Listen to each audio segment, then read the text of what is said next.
Good, so we'll keep going. Again, thanks to all of you for joining us on this webinar. As you heard in the introduction, I'm going to repeat just one part of it, that if you do have any questions, we'll start taking questions after about 20 minutes into presentation. Please send them to Kirpa Kaur because she's the moderator. If you don't have a mic, let her know that as well.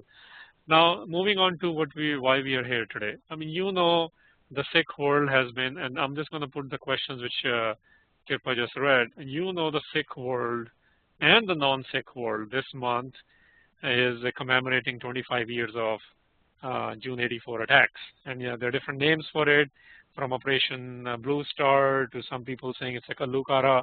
And we'll get into all those issues. Up front, what I want to mention is that in history, they say 50 years is one day, which basically means that to understand what really happened, especially recent history, it takes a while. It's going to take a while for the Sikhs to really understand it from a Sikh angle. It's going to take all of us a while to understand and navigate through the propaganda which has been going on from various sides. So the idea today is to let's sort of look at some of the facts, and in doing so, we have tried to do carefully within the Institute is not to really present much from, there are a couple of slides which will contextualize things from a Sikh angle, but we would like to show that what government said and what the independent sources said are two very different things. So these are the kind of questions. You'll have some more questions. If we don't cover any of those, please make sure that you send them to us. So essentially what I want to focus on today is the white paper. What is the white paper? White paper is the official document of the Indian government, which explain why they did what they did. So we'll examine that a bit. We'll also look at, and a large part of this presentation, substantial part I should say, is about the Indian Army. Because Army is not to be used for the citizens or for what they call police actions or civilian actions. So we really want to look at what were the generals in the Army, what were the internal reviews of the Army thinking at the time, and was it really something which Army agreed with? And so generals, I want to look at it from a Sikh angle as well as from the Indian Army angle. And we will try to sort of refute what the government's claims are through non-Sikh independent sources, with the exception of two slides where I want to contextualize things for audience today from a Sikh angle. Like there is a history of Sikh traditions of Kalukara and how to perceive all these events within that context. And then we'll look into what were the objectives of the third agency. This is actually a name of one of the agencies which was set up by the government of India at the time. And we look into what was their role in creating sort of the propaganda wars which existed afterwards. And then all this, how is all this relevant to you and me? That's the idea, once we learn this, what can you and I do? Okay, so with that, let me start out with simplified facts. First thing we know is that, and by the way, I'm only going to focus on June '84. So this is not about what happened in November '84. This is not about the decade plus long of Indians and the relationship between the Indian states and the Sikhs from '84 through '93 onwards. This is not about that. Pure focus today is on June '84.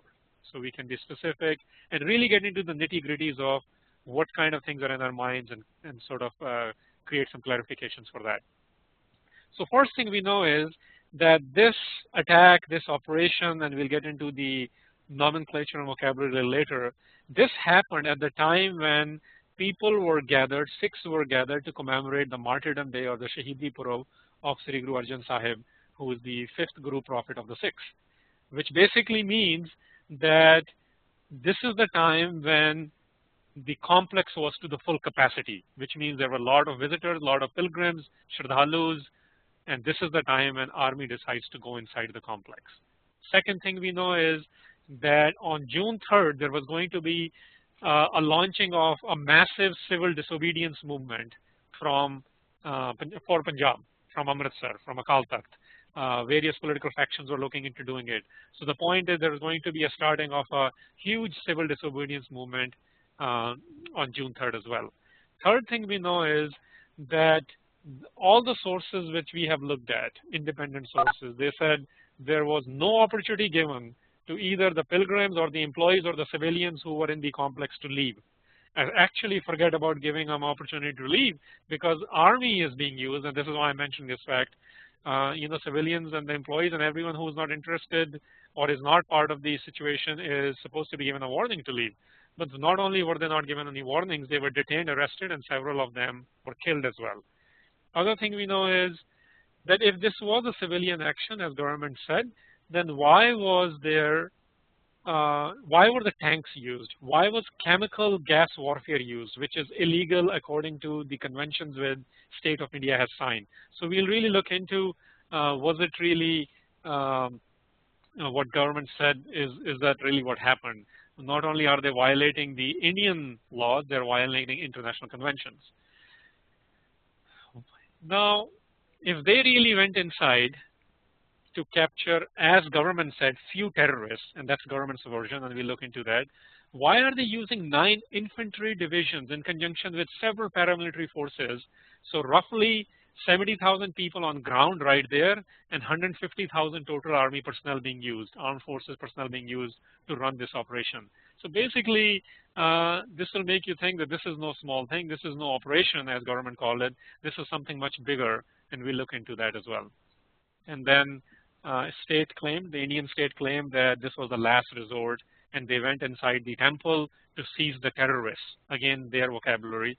And we'll look into these 6 claims. These are the facts we know. This is what was claimed.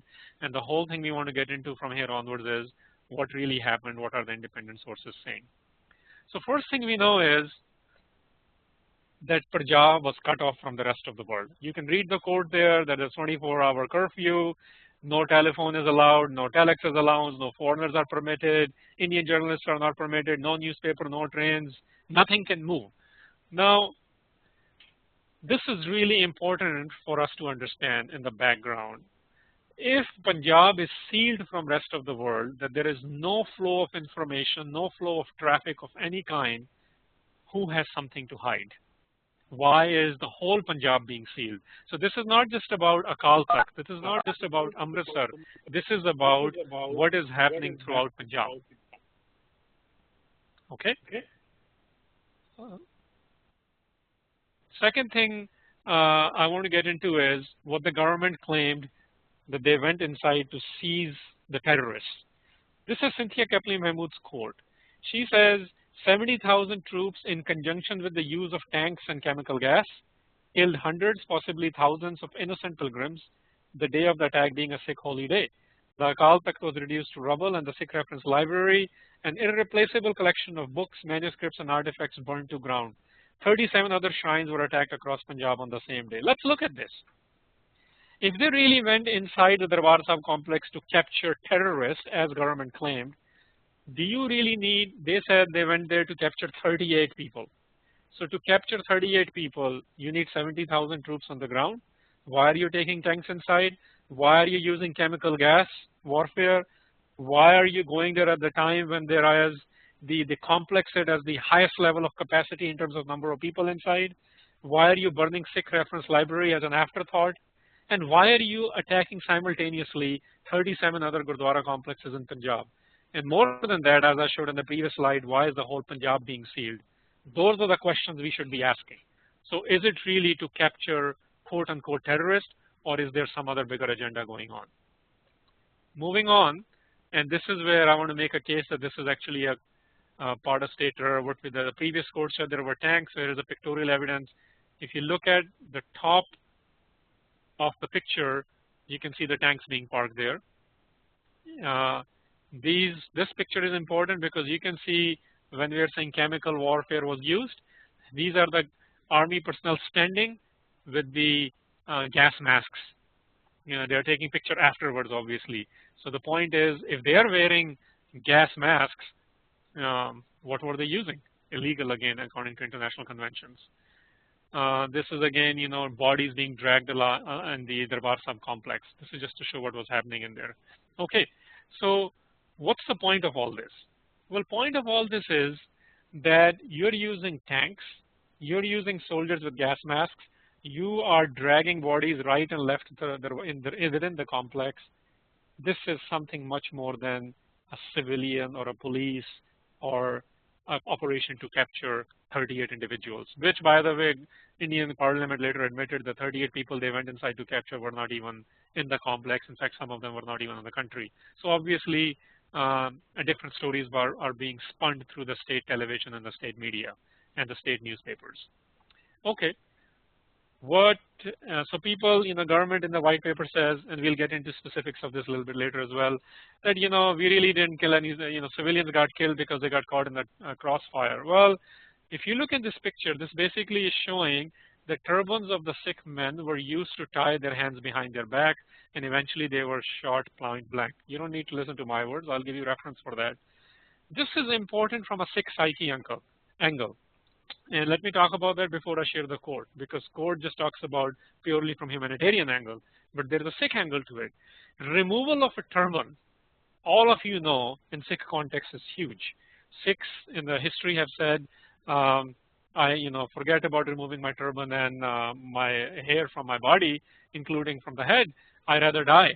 So when somebody is doing this, this is part of psychological torture as well. But we'll get into that a little bit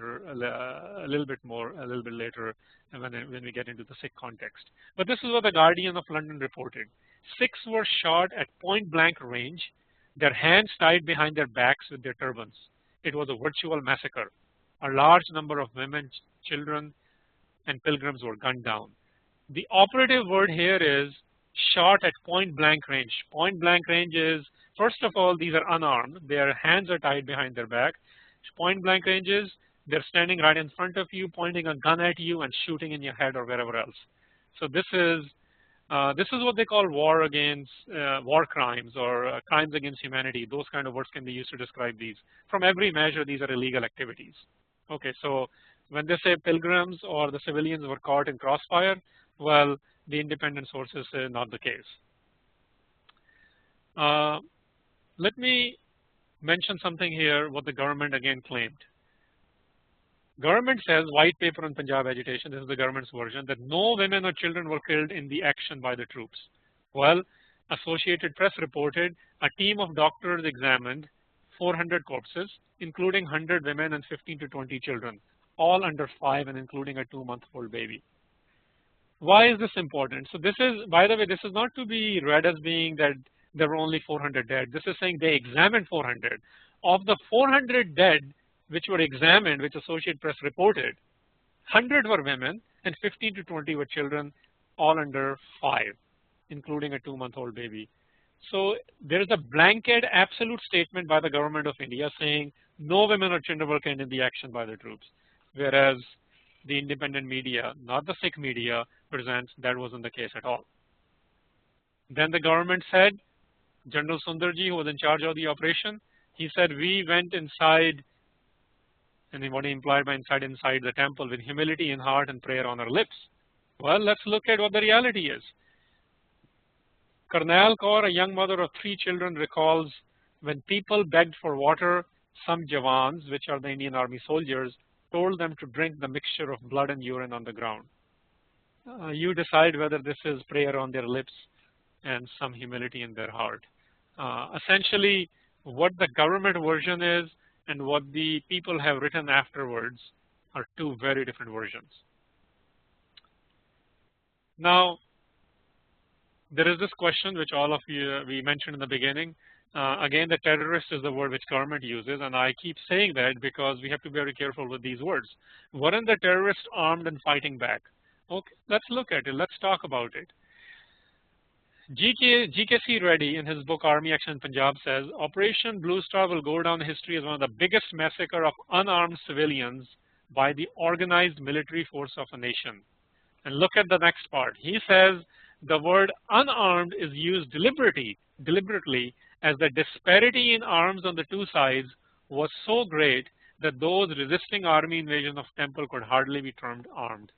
Now let's look at it from a purely, again, technical way, and then we look into the Sikh context a little bit later. So even if there were few people, even if there were people inside the Darbar Sahib complex who were armed, he's saying what they were armed with can hardly be termed armed because what they were facing was, there is no comparison essentially. Again, these if you guys have questions, who ke GK ready? You're sending me some questions. Please send them to a panelist, Kirpa, and then she can see which one needs to be forwarded. But who is GK ready? He's the author of the book Army Action in Punjab. Okay. Then there are questions in their minds like, this was all part of a big political game. Is it? And that's the question I want to try to answer. And in trying to answering that, we'll mention what Joyce Pettigrew has written. She's the anthropologist from UK, Scotland, and she writes, it was an attack not on a political figure or movement, but to suppress a religion, to attack their heart, to strike a blow at their spirit and self-confidence. The army, which had suffered a heavy toll in the 3-day of battle, went berserk and killed every Sikh man, woman, and child who could be found inside the temple complex. They were hauled out of the rooms, brought to the corridors on the circumference of the temple, and with their hands tied behind their backs were shot in cold blood. I want you to focus on the first part. And this is really important because this is what mostly what you hear. And this is what government tries to say over and over, that they went inside to capture those 38 people who they later admitted government that they weren't even inside. What Joyce Pettigrew is arguing is this is not to be seen as an attack on a political figure or a movement. Because if they are attacking everyone inside the complex, 37 other gurdwaras, and they're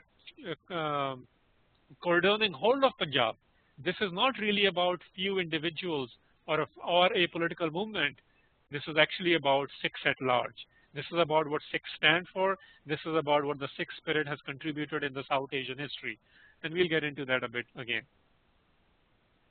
Government also claimed that this was a last resort. Indira Gandhi, and we'll get into that they went inside the temple. She went on TV before the attack, and she says, we have tried every other thing, and we are going inside because we don't know what else to do. Well, let's look at that. This is a statement by Lieutenant General S.K. Sinha, the man who was asked to lead this operation. This is what he writes. The army action was not the last resort, as the Prime Minister Indira Gandhi would have us believe. It had been in her mind for more than 18 months. Shortly after the Akali agitation of 1982, the army began rehearsals of a commando raid near Chakrata cantonment in the Doon Valley, where a complete replica of Golden Temple complex had been built. Another training involving Radiation Research Center commandos was given in Sarsava area and Yamuna Bed in helicopters converted into gunships. I want all of you to really look at this. This is not from just a reporter or just an Indian intellectual, which we look at as well, and those statements are important. This is the man who was asked to lead this operation. He is saying this, who eventually actually said, I'm not going to do this. What he's saying is this was a very well planned, systematic attack, which was prepared 18 months in advance, with complete replicas built. When you're doing all this, this means this is pre-planned. This is not something, as the government claims, they're going inside to capture terrorists, as government kept saying. S.K. Sinha is saying, no, this has nothing to do with it. We started this 18 months ago, much before it was ever was brought into public light within a week before June.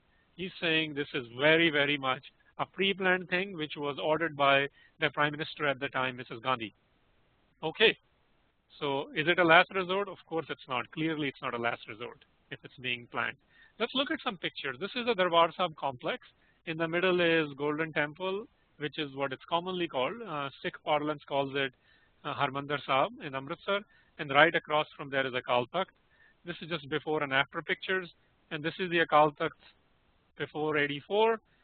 And this is what happens to it in June 84. I like to call it that the whole area, the spirit of what really happened, or the essence which captures what really happened, that everything was red there. It was red waters of Amritsar. This is what happened. The complex, which is symbolic of Sikh spiritual sovereignty and Sikh political sovereignty, was turned into red. This is a desecration of the highest kind, which was seen in the Mughal periods by the invaders. And we'll get into those comparisons a bit later as well. Okay, so why was this done? Well, part of the explanations comes that this was part of the bigger political issues happening in India at the time. And what I'm quoting here is, let's look into it, and I'll give you the reference. first thing is that this was to show, and there is a when they say it's a Hindu-Sikh conflict and Sikhs made into a Hindu-Sikh conflict, well, I'm countering that. What I'm countering with is that Sikhs never really made this a Hindu-Sikh conflict. It never was and never will be, because very Sikh ideology is against it. But the Prime Minister at the time did make it to clinch the Hindu vote in the rest of the country by giving a Sikh community a punch on the nose. So this was used as a pretext. Now let me get into it. This is these are the objectives of the third agency. In fact, let me put all of it so you know where it's coming from. Third agency, let me explain it a bit. This is reported by SikhRI magazine in their September issue of 1984. Third agency is the agency which was set up by Mrs. Gandhi as an alternative to RAW, which is Research and Analysis Wing of Indian government. It's a secret, it's a intelligence agency, and the other one in India is called IB, which is Intelligence Bureau. According, third agency was told by Mrs. Gandhi to go do this. Why? Because she needs to win elections, which were going to occur later in the year.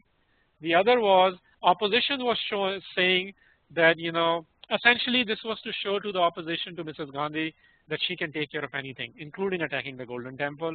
And third was, she basically was trying to see if she can have a intelligence agency which will directly report to her rather than the bureaucratic systems of RAW and IB. So the point is, according to SikhRI magazine, a new intelligence agency was set up. It was just called Third Agency, and I'll get into the details of that, what exactly they did during this operation.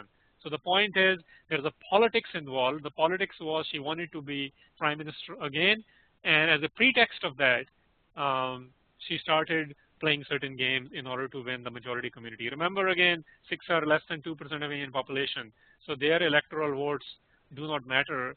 84% and 16% who count for the Hindu and Muslim populations do. Okay, so why is there such a confusion regarding June 84? If what I'm saying, and you might be thinking, what's Harinder, is he starting or is he mentioning more propaganda here? Well, whatever we have heard, I have relatives in India, I have heard this is what the Indian government says. So we have varieties of confusion. Even every Sikh is not sure what happened, and sometimes Sikhs are ready to believe the government versions. We know governments lie all the time. This is not just about Indian government, US government lies. You guys know what has been happening in the last 80 years there as well. The point is, where are those libertarian institutions who are supposed to check these governments when they are lying? And since they are not checking, there is utter confusion in India and outside India because of the massive propaganda. So why is there such a confusion? Subramanian Swamy in his book Creating a Martyr talks about this. He says government of India masterminded a disinformation campaign to create legitimacy for its actions. Its goal was to make out, and this is a quote, make out that the Golden Temple was the haven of criminals, a store of armory, and a citadel of nations' dismemberment conspiracy. Guys, look at this very carefully. Government of India masterminded a disinformation campaign to create legitimacy for its own action. Its actions or failures. And I'll get into the failure aspects with the internal documents of Indian Army. But why is there a confusion? Because a disinformation campaign was launched to give bad names to what was happening in Darbar Sahib complex and to present as people in Darbar Sahib complex and the nation's dismemberment conspiracy, which essentially means that Sikhs are somehow terrorists. And if you guys remember, this sort of a label existed for a long time, at least 10 years after June 84. Well, if you want to discover truth, you have to work hard at it, and let's look into it a little bit. So one of the questions might be, which comes in people's mind is, wasn't Bhindranwale a terrorist? Well, let's study this, how other people looked at him. First quote is 384, before 1984. And this is written in Indian Express by Arun Shourie. Those of you who might not know Arun Shourie, he in last 10 years has also become the cabinet minister under the BJP government. So the alliance of BJP government, NDA alliance. The point is, this is the opposition to Mrs. Gandhi. But I'm saying he's a BJP leader and a known journalist. And he writes, before 84, for all I know, Bhindranwale is completely innocent, is genuinely and exclusively dedicated to the teachings of the Guru. Okay, so you might be thinking there, okay, well, maybe this is how he was, and then he changed. I'll get into that a bit as well. But before I do that, I want you to know that June 84 is not about Jarnail Singh Bhindranwale. It is about Bhindranwale phenomena as I see it. Bhindranwale is one individual, and we look into it because he is centrally located, and there is such a disinformation campaign about June 84 and about him. This is one of the reasons I want to spend 2-3 slides on him, because he is brought in as a central figure, and he is from a Sikh angle as well. But we need to look at that it is about more than Sant Jarnail Singh. Some people call him Sant, some call him Baba, some call him Jathedar. All those terms are equally relevant. We don't want to get into that debate. We want to keep focus on how is he seen in June 84 context. So let's look at in 84. Veer Sanghvi in 86, who currently writes for Hindustan Times, is a known journalist, says, whatever Bhindranwale's involvement, the government had no concrete evidence, and the ministry thought it inadvisable to arrest him on a flimsy case, only to have him acquitted and transform into a hero. So what he's essentially Veer Sanghvi is saying is that they really couldn't make a case against him, and they didn't want to, because they couldn't make a case against him, they didn't want to arrest him because they thought he'll become even more powerful figure afterwards. And the note I'm writing there is, one of the things which government says is that Bhindranwale and his men and other people inside the templets were terrorizing people inside the temple. There is not a single report, either by any journalist or by police, that any armed political activity was terrorizing or intimidating anyone in the Brar Sahib complex. And the picture I'm showing is on purpose of Sardar Kapoor Singh sitting with Jarnail Singh Bhindranwale. Now, Sardar Kapoor Singh is, most people, if not all Sikhs will agree, is one of the leading thinkers of the last 50 years. He used to regularly see Jarnail Singh Bhindranwale as well. Jarnail Singh Bhindranwale is not the demonic, or as Tavleen Singh of India today calls him, the prophet of hate. That's the propaganda against him. That's what Subramanian Swamy was saying. The disinformation campaign was lost. If you look at reporters at the time, before and after, what they have to say on him is a very different story. Let's look into another thing. Wasn't Bhindranwale's view extremist? Now, this is a long quote. On purpose, I'm showing this quote because there is a huge disinformation campaign about Jarnail Singh Bhindranwale as well. This is by Vandana Shiva in a book called Violence of Green Revolution. I know it's a long quote, but let's dissect it a bit. The most ardent followers of Bhindranwale in his first phase of rising popularity were children and women, both because they were relatively free of the new culture of degenerative consumption, and they were worst hit by the violence it generated. So let's look at it. She's basically saying, why did he become popular? Who was liking him? Who was liking him? Women and children, because he talked about he said to Sikhs basically, Nashe chhaddo. Nashe is addictions, whether it's drug or alcohol and pornography. He says all these nashes are what's creating a culture of what Vandana Shiva calls degenerative consumption. So women obviously loved him because he's taking men off of booze. He was a socially active man. Let's look at the second phase. In the second phase of Bhindranwale's popularity, men also joined his following, replacing vulgar movies with visits to gurdwaras and reading the Gurbani in place of pornographic literature. And when the movement started becoming successful, what Bhindranwale was doing, she's saying that he gained legitimacy among men as well, and they started leaving again this culture of degenerative consumption and Gurbani in place of pornographic literature. So people are, what is he doing? He's connecting people with the Sikh values. That's what she's writing. The son's following grew as he successfully regenerated the good life of purity, dedication, and hard work by reviving these fundamental values of the Sikh religion's way of life. The popularity of Bhindranwale in the countryside was based on this positive sense of fundamentalism as revitalizing the basic moral values of life that had been the first casualty of commercial capitalism. This is very important, guys. What she's saying is that the rise of Bhindranwale, the way it's presented in certain Indian media outlets and by the government for sure, is very different. The reason he's popular is not because of his, look at the way she uses, she says the word fundamentalism Vandana Shiva is using is in the context that he was taking people back to fundamental values of the Sikh faith. This is what he was about. This is what he did. And people who study him, whether it's Vandana Shiva or whether it's A.R. Darshi, I was rereading his book other day in preparing for this. A.R. Darshi is the Joint Secretary of Punjab, a non-Sikh, He wrote a book called The Gallant Defender, and he basically writes in there. He says that one of the people who disagree with what Bhindranwale did, they essentially are the sectarian groups of the Sikhs. Basically, people who don't like the Sikhs, whether they are the Sikh subgroups or whether the Sikh religious denominations.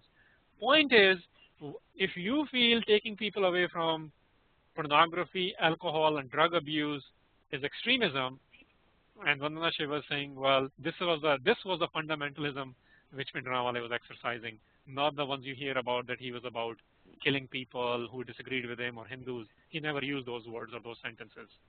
Okay, this is where I want to get into the Sikh context of things, and then I'll come back to the army's debate on this issue. And after this, you are free to start sending your questions. So this slide I want to spend a little bit of time on. Basically, I want to get into how do some of the Sikhs look at these events. So far I've been presenting what was happening technically and the trivial information about June 84. Sikhs have a tradition of Kallukaras. Ratan Singh Pangu is one of the authors, and Randhawa is a Muslim author from Pakistan. His name is Ahmad Hasan Randhawa. What I'm talking about here is Sikh tradition is that in Darbar Sahib complex, because this question is in people's minds as well, why were Bhindranwale and few people who stayed back, why did they fight in Darbar Sahib complex? What I'm trying to present here is that there is a Sikh tradition to do that.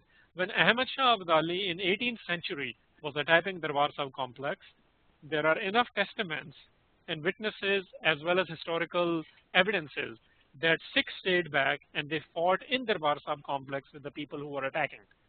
Ratan Singh Pangu writes about Baba Gurbaksh Singh Nihang that in the 6th attack of Abdali, he stayed back and fought along with 27 other men to defend the sanctity of Darbar Sahib complex. And he said, knowing that they will die there. Marriage party quote I'm putting is, because the way Ratan Singh Pangu describes it, that these men knew they will die because they were outnumbered, but they basically said that today we are getting married, implying that they are marrying death. This is where Professor Puran Singh, a great poet of the Sikhs, also says, death is the bride of the brave.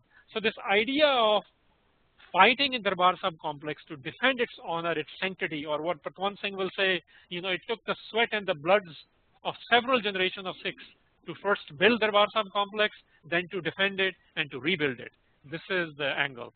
Now, when you look at this in 84's context, Ahmad Hasan Randhawa in his poem called Odak Mukegi Raat, he says Jarnail Singh Bhindranwale was following the Sikh traditions. He uses the phrase for him, Jarnaila da Jarnail, general of the generals. Word Jarnail in Punjabi means general. He's basically saying what Bhindranwale did in the Sikh tradition is what the Sikh tradition asks for, to defend the sanctity of this place. And even if you know that eventually you're going to die. Jarnaila da Jarnail, why is he calling him general of the generals? Because the very decorated generals of the Indian army, when Bhindranwale gave a call to defend the sanctity, came and served under General Jarnail Singh Bhindranwale. So the point is, Indian army decorated soldiers, decorated general, came to serve under him. So he's a general of the generals. Again, looking at it from a Sikh angle a bit. Another angle I want to give is how we look at these, this whole idea of Operation Blue Star. Well, we know historically, like what happened during Maharaja Ranjit Singh period, every book we read, almost every book says they were Anglo-Sikh wars. But we know that the eyewitness account of a Muslim writer named Shah Muhammad, he says this was not Anglo-Sikh wars in 1849 or 1840s rather. They were actually they were wars between Hindustan and Punjab. Jang Hind Punjab da hon laga. That's what he writes. That this was a battle between Punjab and India, because who fought on the behalf of the British? It were the Indians who conspired against the Sikhs to annex the Punjab. I want to apply similar historical context to what happened in 1984. Operation Blue Star is not the way to look at this. There have been several battles in Amritsar. We should be calling this from a Sikh angle again, not the government angle, not just the operational angles, from a Sikh historical context. This is a battle of Amritsar. There have been battle of Amritsars before. This is the Indo-Sikh battle of Amritsar, where Sikhs in their tradition agreed or disagreed. You and I can disagree with this, but that's besides the point. This is to understand what is happening. That in their tradition, they fought with the 4th largest standing army in the world at the time. So the question is, what really is happening here? What is really happening here? Fourth largest standing army. Remember earlier Subramanian Swamy and other people said in other courts I presented that there was a disinformation campaign because army really screwed it up. When they screwed it up, they went berserk and they started killing people. What happened? The 38 people they cited, but let's say 100, maybe 200 people who were fighting on behalf of the Sikhs with a very sort of basic arms. They held the fourth largest standing army of the world for 56 hours. Now, Sikh tradition is very proud of that when we talk in the pre-84 era, whether it was battles which Sikhs have fought on behalf of the British, whether they did it during Banda Singh Bahadur period, or whether they have done it during Guru Gobind Singh period or Guru Har Gobind Sahib period. So this is another way to look at it, that it's not an operation, this is a battle of Amritsar. Third angle I want to present is looking at the whole thing of this character assassination of Sikh heroes. Now, Sikh heroes from a Sikh angle, obviously. And I want to present again a look at how to look at this again in 84 context. Banda Singh Bahadur is a one handpicked leader by Guru Gobind Singh in the post-Guru period. If you look at the books and the information on Baba Banda Singh Bahadur, who's considered the general of the Sikhs, and who's the one who ended the Mughal dynasty in India essentially, there's so much confusion in Sikh masses about it. People say he was like this, he was like that, he shouldn't have done this. But remember, he's the only handpicked leader we have who was hand-selected by Guru Gobind Singh. Just like not only was he tortured and his son was tortured, and not a single man gave up his life, and he died defending what he believed in, the ideas of Sikh ideals. There's so much character assassination of him. We can apply the same thing to Jarnail Singh Bhindranwale. The man not only died for his belief, again, you and I can disagree with his approach, but he did what he said he would do. He did an ardas and he stayed in the Darbar Sahib complex and defended its sanctity. Look what happened after that. We have much more character assassination. This is something which we need to understand and become more clear about, that not only assassination is enough, or from a Sikh angle martyrdom, that there is going to be disinformation campaign, just like in the Banda Singh Bahadur case, there is similar thing happening in Jarnail Singh Bhindranwale's case of character assassinations. Okay, so within this Sikh context, I also want to mention that in Sikh principles, there is zero tolerance for vengeance or revenge or hatred. Sikh ideology does not believe in this, but there is a Sikh ideology, what I'm labeling here, doctrine of love and justice. That for us, love and justice go hand in hand. Sikhs are given this doctrinal belief by Guru Gobind Singh that when everything else fails, it's okay, when you've exhausted all other means, it's okay to fight for justice. So when we look at 1984, perhaps we need to look at in context of what happened from 1947 onwards, and was it really the Sikhs who were violent, or was it the government of India who became violent? This will be a good place to take a question. So I am going to take one right now. There is no mic. Gurpal Singh from Edmonton asks, what about Bhindranwale's speeches on YouTube, for example? He does say that we'll cut down 5,000 Hindus in an hour or something along those lines. First of all, Gurpal Singh, thank you for asking that question. Secondly, I would say is let's look into what you're asking. Yes, there are lots of questions like that, and I, in fact, entertained a couple of those, and Kirpa mentioned a few of those as well. But the one you are asking, can you find me? I have gone through, and I'm sure I missed several things.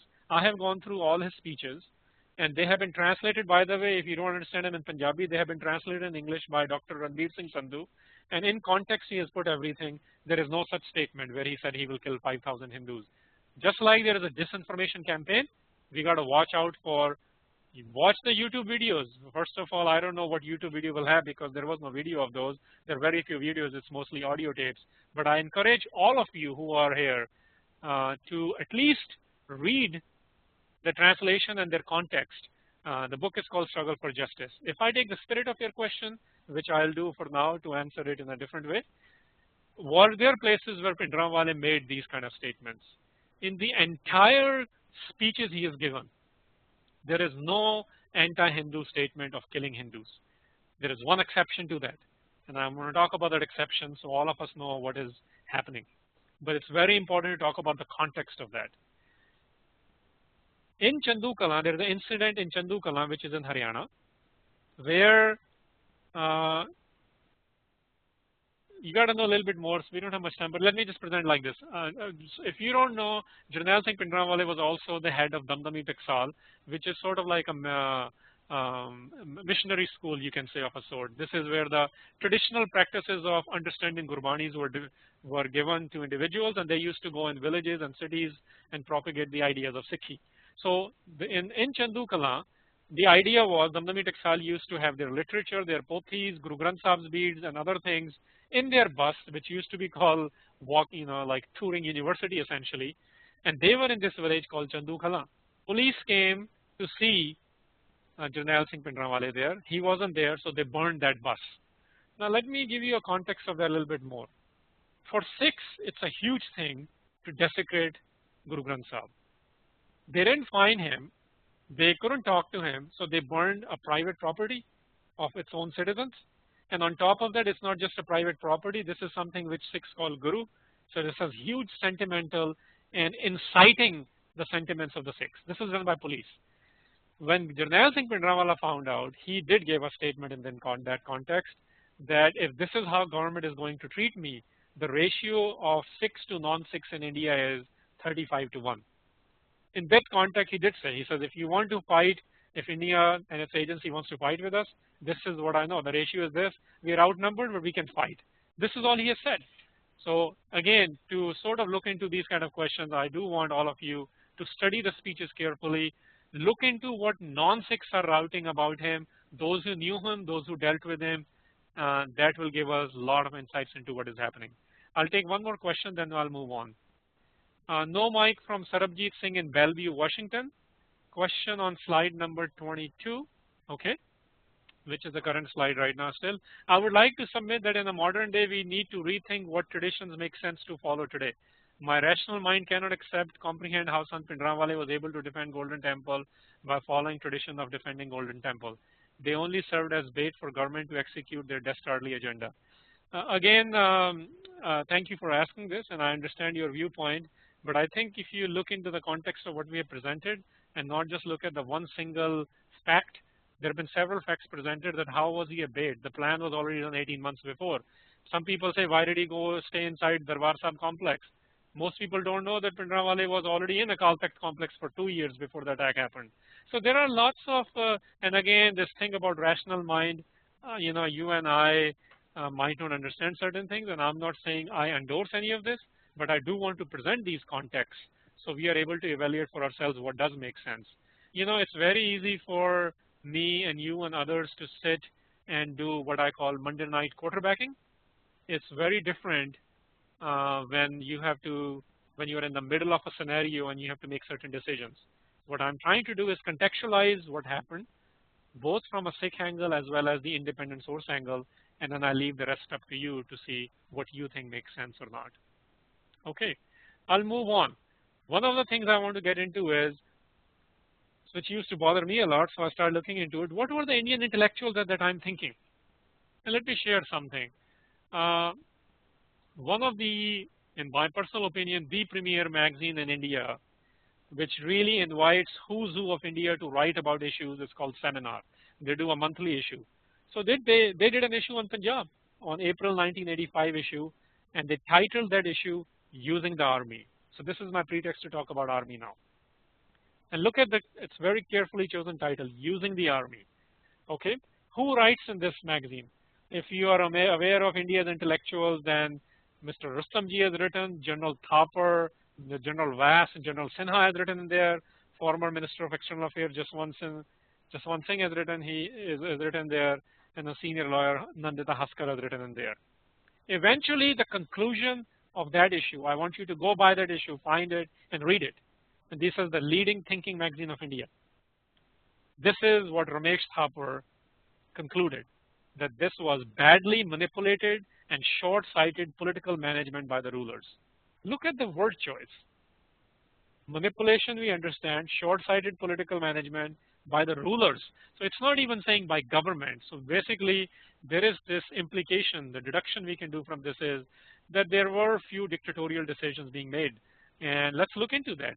Who were the rulers and how was army used by them? Okay, What's the army's position on this? Let's try to understand that. Army told the Prime Minister, we are of the opinion that the army should not be involved. Okay, Prime Minister's office responded, you have told me, basically saying get lost, we know what you think.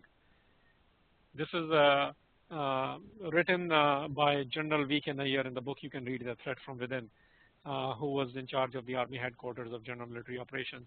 So basically he's saying is the manner in which situation is being handled would only make it worse and may result in being dumped on the army. The army's involvement would have its ramifications within the army and thereby the need to warn and prevent it. My point here of this slide is that Indian Army's position was they should not be involved. This is documented. And the Prime Minister's office basically said, okay, we heard you, move on, we'll see what we need to do. Okay, let's look into Indian generals who were involved and who were part of the debate and what they have said since then as well. General S.K. Sinha, who I quoted earlier, the one who told us that all this was a pre-planned attack, 18 months of training, he basically was asked to lead this operation. He said no. So they went to another general named Arun Vaidya. He said yes. In a book called A Soldier Recalls, they are basically saying General Vaidya was made the chief of army on other than merit considerations. So what is this saying? Because he became the yes man. And let me contextualize that. Southern Army Commander General T.S. Oberoi has also written that Vaidya was a Sikh man. What I am going after here is that since the whole media and the government has a campaign to do character assassination of the Sikh style of generals or the Sikh preachers or the Sikh leaders, we need to look at not even from a Sikh angle what Sikhs say about these guys. Let's look at what the Indian Army generals themselves say about their own generals, the ones who agreed to do these. And I want to answer one more thing. I had a chance to talk to Brigadier Manjeet Singh, who is he's an MVC decorated hero of Jaffna War of Sri Lanka. He fought on behalf of the Indians. He basically was saying that essentially since Sam Manekshaw, who was probably the most known general in India, they haven't really had a good general. They're all willing to play the game. And Brigadier Manjeet Singh, when I asked him what does he know about the circumstances and context of June '84, his reply basically was, well, they're all yes men. He says, I'm personally friends with Sundarji. And Sundarji was stationed at Chandi Mandir, which is outside Chandigarh, from which the Operation Blue Star for June '84 was directed. He said that Sundarji disclosed to him that he is doing this not because it makes sense, because it will be detrimental for his career if he doesn't do it.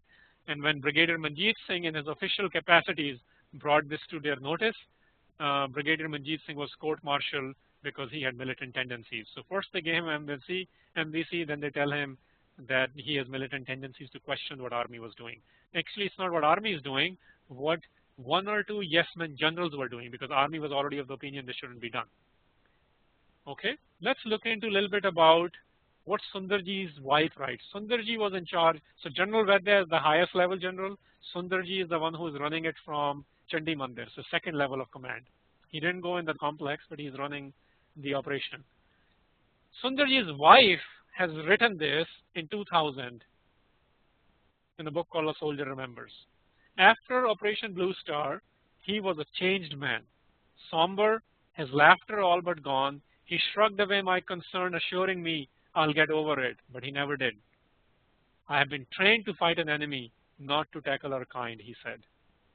This stuff is really important, guys, because army cannot be used against its own citizens.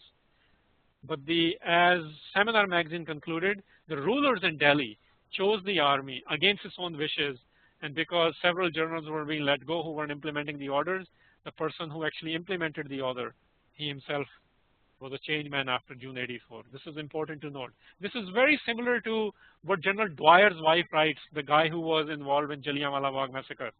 Very similar to what she wrote is exactly this, that he was a change man. Something has changed in him because you're living with blood on your hands. Okay, now let's come back to the third agency. Remember I mentioned third agency earlier, that this was a special agency set up by the Mrs. Gandhi, and it was headed by R.N. Kao. So the white paper of Indian government says that large quantities of weapons and ammunition and explosives were recovered, including automatic and anti-tank weapons. Basically what they're saying is, in Darbar Sahib complex, so-called terrorists, the one they went inside to capture, had large amounts of ammunition. Well, this is what government of India says. Okay. According to Surya magazine, who really took these weapons inside there? The third agency kept the supply of lethal weapons flowing into Golden Temple. So they are the ones who actually were putting it inside. Third agency allowed 47 railway stations to be blown up. The third agency incited violence in Punjab, and for their gallant roles, senior officers of the third agency have been awarded with police medals and prize foreign postings. Point here is that it was the intelligence agency of the Indian government who planted these things and created a negative image of the Sikhs in Punjab. I want to get into a little bit more about General Brar, since we are on the army and the generals and the weapons. General Brar is the one. There were two generals who were on the scene, and this is really important in today's context as well. That the two generals who went inside the complex to attack were both of the Sikh descent, General K.S. Brar and R.S. Dayal. And then General Brar wrote a book justifying what he did, and his book was reviewed by Indian Defense Review. Okay, so my point here is that Indian generals are evaluating the version of General Brar, and this is what they have to say. First thing, Major General Afsir Karim says, one wishes Brar's attempts to explode what he calls certain myths had been more convincing. So the Indian army generals are not convinced with Brar's accounts. And Indian Defense Review concluded Operation Blue Star was a failure. Why? For two reasons. He says because Akal Takht was damaged beyond recognition even before Bhindranwale and his followers were killed or captured. So they actually didn't go inside there to capture Bhindranwale. They went there to demolish Darbar Sahib. That's what he's writing. Major collateral damage was caused to the temple complex, and there were a large number of civilian casualties, etc., etc. And second thing is this, and this is where I was referring to whether they really had the weapons. So Indian Defense Review, Indian general is writing that it is intriguing that if the police and the government really believed that the militants had only 200 to 250 weapons, the majority of which were 12-bore guns and 303 rifles, where was the need to call in the army? So the propaganda which the government, not the army itself, and certain generals, 2-3 generals did, it's completely being questioned by the Indian Army's generals. Let's continue on this. The former Chief of Army Staff, General Shankar Roy Chaudhary, was asked whether the right steps were taken in Punjab. This is what he wrote. No, certainly not. I don't think that right steps were taken. And the bold is ours. He says Operation Blue Star was totally unwarranted and a mistaken step. The party in power at Delhi at the time had taken the step more on political consideration. My point is, look at what the Indian Army generals have been saying. And they're all been essentially saying, with the exception of a couple of yes men, it was pre-planned, it was unwarranted, they used us, they threatened us, they are the ones who planted through their intelligence sources after the attack weapons in Darbar Sahib complex. Let's get a little bit into casualty figures. The government figure says there were 493 terrorists and others killed. Citizens for Democracy and Independent Inquiry, headed by Justice SikhRI, said at least 8,000 were dead, which included thousands of pilgrims and SGPC employees and volunteers. The battle, they said, lasted 56 to 60 hours. Government, these are the questions we have for government as to no effort was made to identify the dead or inform their relatives. So even if we go by the figures of Citizens for Democracy, 8,000 people are dead. There are no records being kept and families are not being involved. And why are they being cremated immediately? Why are no postmortems? Why are in the hurry to get rid of these bodies? Why are there no autopsies to figure out what really happened? No medical aid, water, food provisions for the victims. People who survived or are helping the victims, there were no provisions given to them. And Christian Science Monitor mentions on Saturday, medical workers in Amritsar said soldiers had threatened to shoot them if they gave food or water to Sikh pilgrims wounded in the attack and lying in the hospital. So, okay, hearts in their prayers in their hearts and humility on their lips is what General Brar said, and this is what Christian Science Monitor tells us. So you can see who you want to believe. Immediately after that, there was another operation, Operation Woodrose, where Sikh men between the ages of 15 and 35 were picked up in Indian villages and killed to instill fears. So the point is, we have focused quite a bit on the Darbar Sahib complex, but similar operations were happening throughout Punjab, who were picked up blindfolded, and they are still missing. Point is, they were killed basically. Citizens of Democracy eventually concluded, and this was headed by High Court Justice V.M. Tarkunde. He essentially said it was a massacre, mostly of innocents, and that's the main idea I want to drive home. Let's look into, before I some conclusion, and then I'll take some questions. The whole point of this exercise today was June '84, as the government says, what this was about, that the terrorists had seized the temple, and this was to flush out the terrorists. Every independent source available, every account available to us within the Indian Army and the Indian intellectuals. I have not cited you any Sikh reference here. They're all non-Sikh references, Western and Indian.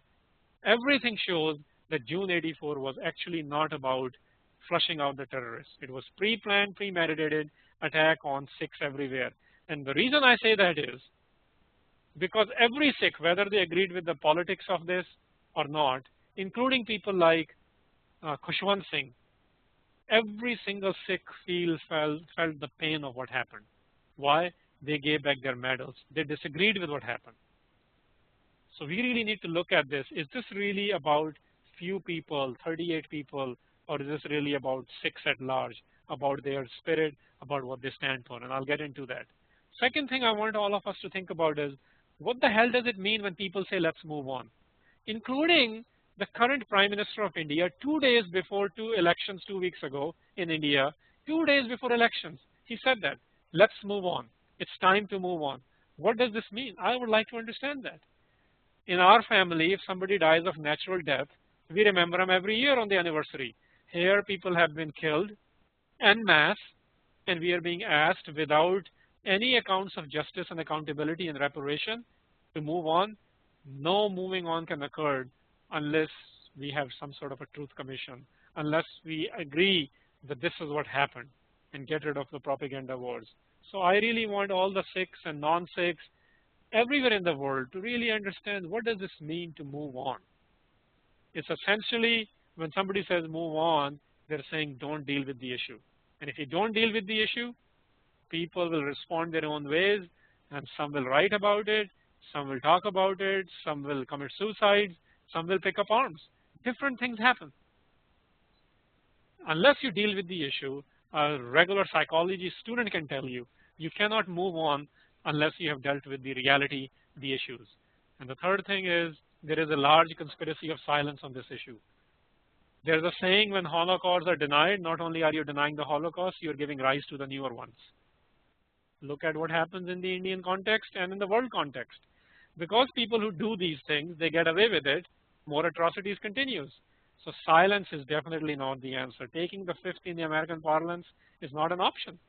People have to have a dialogue on these things, and we have to call spade a spade. It's actually a bit inviting that finally in India, within the Indian media also, this year, there is some debate going on at a mass level about what really happened in '84.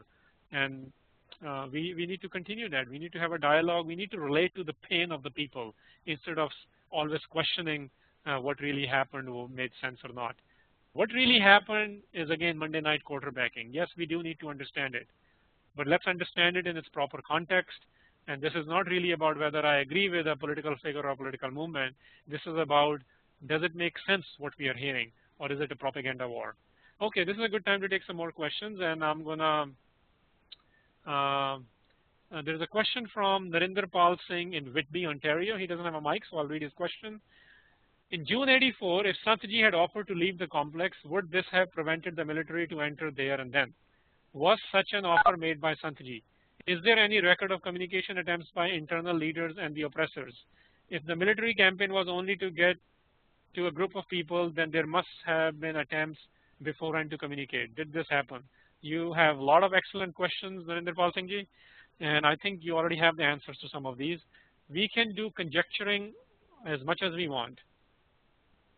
If this could have happened, if that could have happened, knowing what you know, that the planning was done 18 months in advance.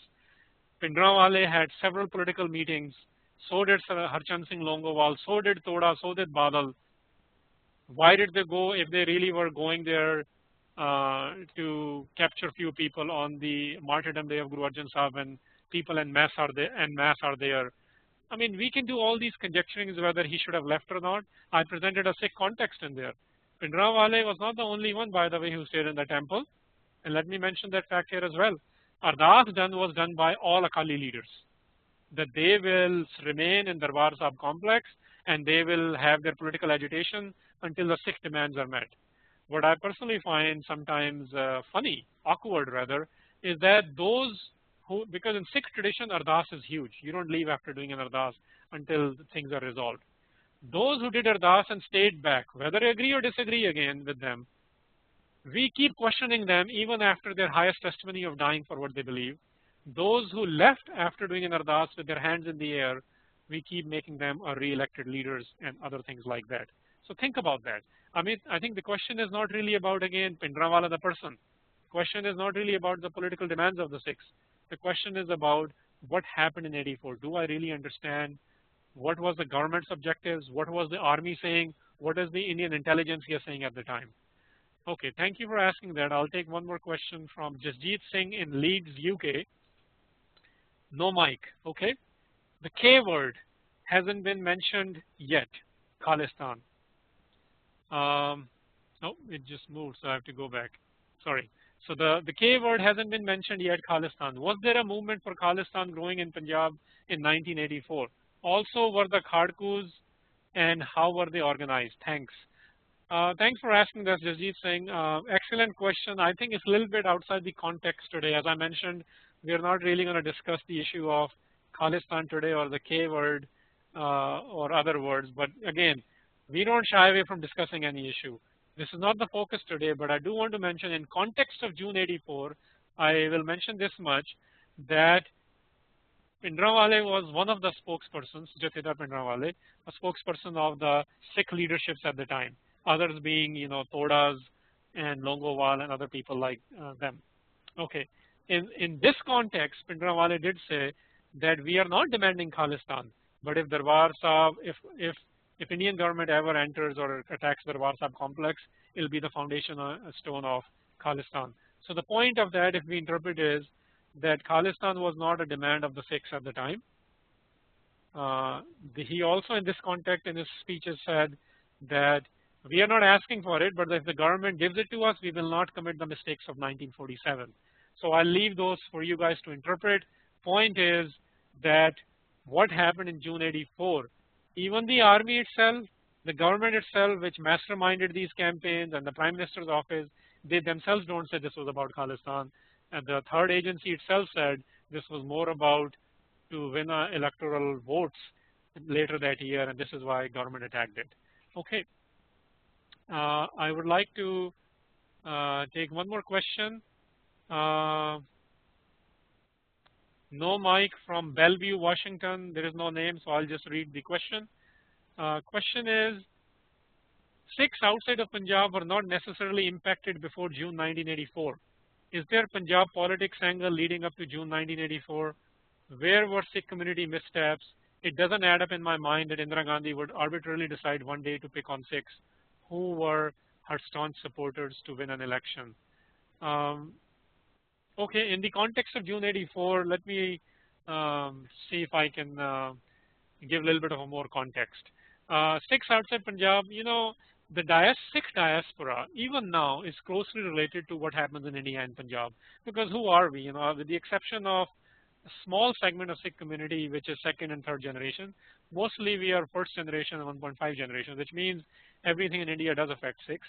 June '84 is one of those events where every shade of Sikh was affected. And this is the point which we really need to understand.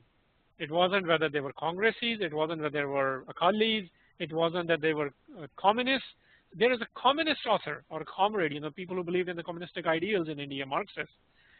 People like Ajmer Singh have written books about the 20th century history of the Sikhs, where they say, we really didn't even feel the emotions of Sikhi. Even we were feeling this is not right, this is wrong. Point is, yes, the politics of Punjab does have everything to do with it. But more importantly, the relationship between the Indian state from 1947 to 84 needs to be studied to understand this. And in this context, when there was emergency declared in India by Mrs. Gandhi, the only political party, there were individuals who spoke against it, the only political party who registered its complaint was the Akali party, and that also has to be seen in light of what we are discussing. Okay, thank you for asking that. I'll move on to the next question from Harlovleen Kaur in Toronto. There is no mic. Is there a movement that is trying to make a case for transitional justice, especially this year being the 25th anniversary? I think we should be knocking the doors of international bodies to get the justice for all of us. As we all, justice delayed is justice denied, as we all know. So what are we going to make of the theoretical knowledge that we have gathered for so many years? Something practical. Okay, thank you for asking that. And this is exactly what I want to get into. What can you and I do? Well, let's look into it. And then I'll try to answer your question. I think at minimum we need to reflect on the why, question of why, which is what the earlier question was about, and maybe the one before that. Why did this happen? Well, I think there are two things we need to look at as Sikhs. One is internal one, that Sikhs have been at the receiving end of Kallukaras. So here is where I want to give some questions to all of you to think about. Should we really be protesting? Is that our tradition? Should we be actually presenting this as being a sad affair? Because every time before 84 when this has happened to the Sikhs, and there have been numerous, there were 7 times just in the 18th century, Sikhs never protested. Whether it was Jassa Singh Ahluwalia, he was a leader, whether it's in 47 era when Gurdwaras have been taken out under the Mahant control from the British, and they've been killed, and raping was going on in the Gurdwaras at the time. Sikhs were really never of the people of burning effigies and protesting. Sikhs were always about, let's go fight for justice. So Kallukara's context is very important to understand. Let's not only look at it as being purely in a government angle of, these things are going on because people are creating their own subsets in Gurdwara complexes. No, Kallukaras have been occurring.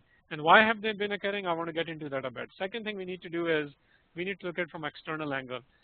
Globally and locally, oppressions are everywhere.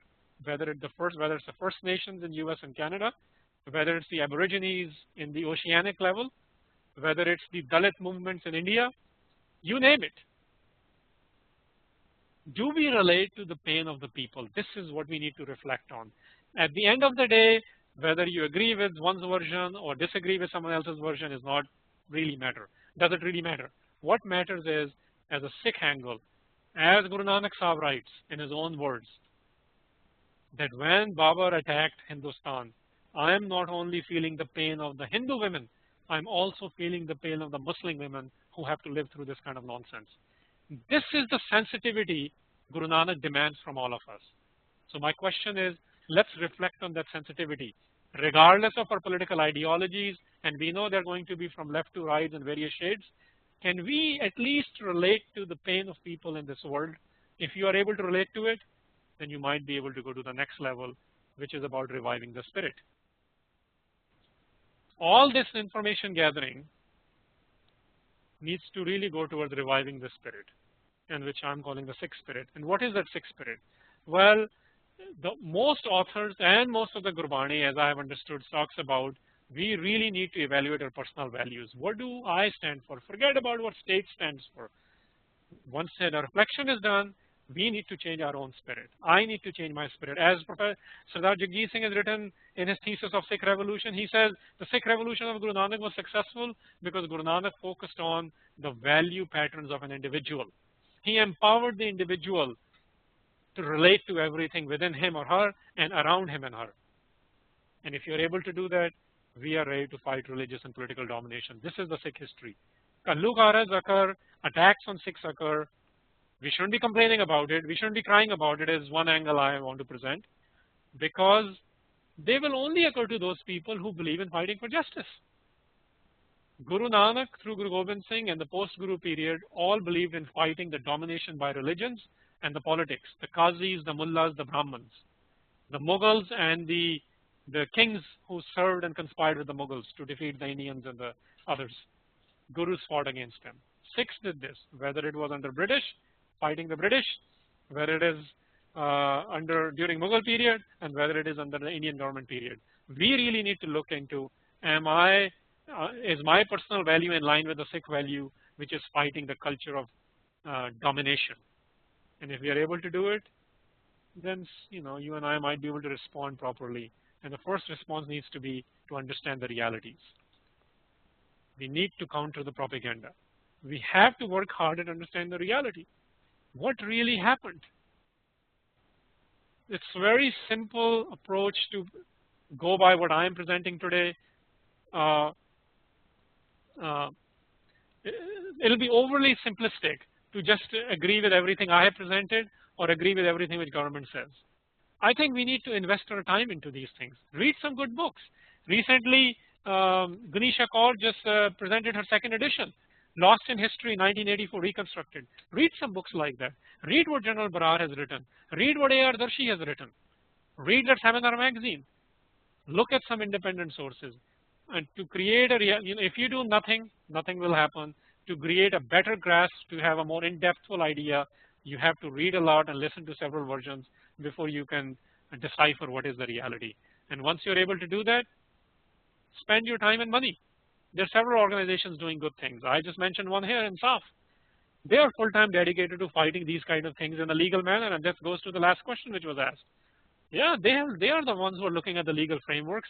Just talking about what legal options are available over one seminar and one Gurdwara talk or after dinner speech is not going to cut it. So the idea is to support those organizations who do this in a propaganda-free manner, and that's what counts. I'll take one or two more questions because we are almost out of time.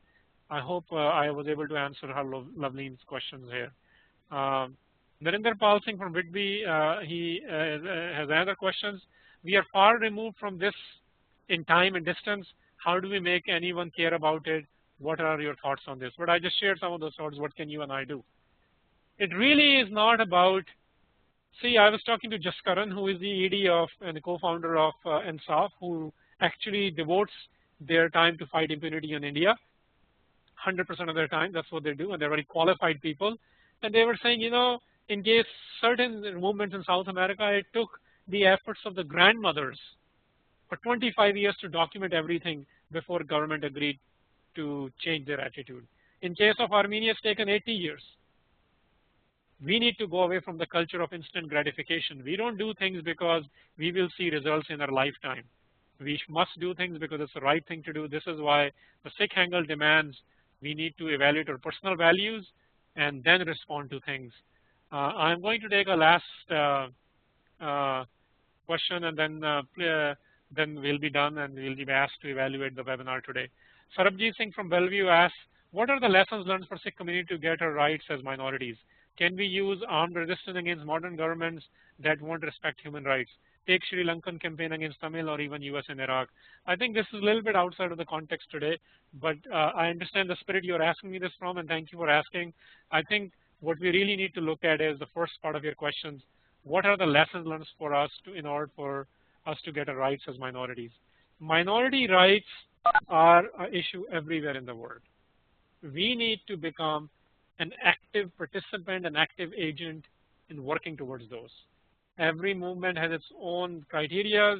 It depends a little bit on the world scenarios. At minimum, all of us need to become active in learning about the issues.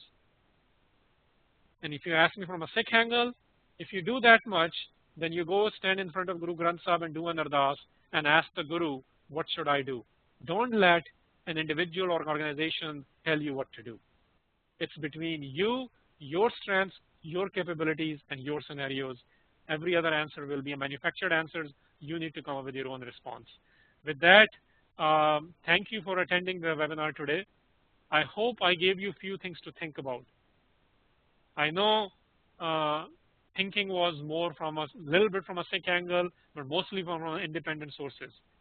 So I hope you're able to look at those, come up with your own opinion, look at the larger issues of life, and don't get caught up into conjecturing and the propaganda wars, either from a Sikh side or from the Indian government side. At the end of the day, it's about feeling the pain of your community as well as other communities in the world and looking at in your own way how to respond to that pain. Thank you again. Waheguru Ji Ka Khalsa.